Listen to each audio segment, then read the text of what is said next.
Studenti z Technické univerzity Liberec a zpíval vám Taras Bohdaškin a Lilia Celiková.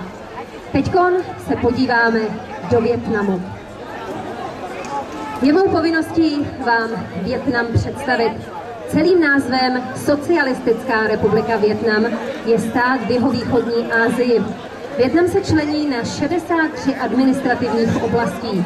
Počet obyvatel přesahuje 90 milionů. Hlavním městem je Hanoj a v zemi vládne komunistická strana, která však dovoluje soukromé podnikání. Oficiálním jazykem je vietnamština a hlavním náboženstvím je buddhismus. Významnou roli v národním hospodářství hraje zemědělství. Zaměstnává 55,6% ekonomicky aktivního obyvatelstva. Mezi hlavní produkty patří rýže, káva, pepř, ořechy kešu, krevety a těžba ropy.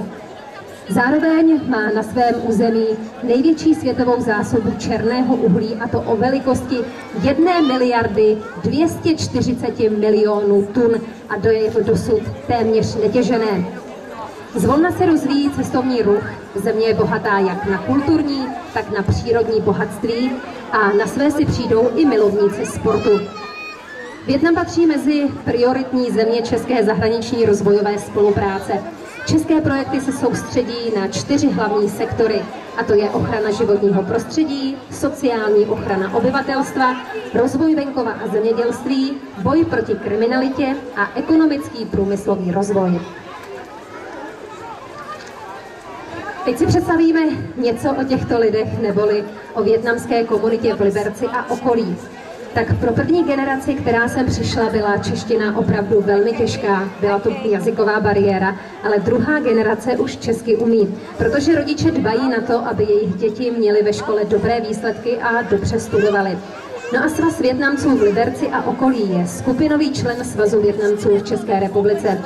Řídí své krajany, aby dobře organizovali svůj život, respektovali právo České republiky a začlenili se do společnosti. Vy v tuto chvíli uvidíte taneční číslo a je to Tančící drak.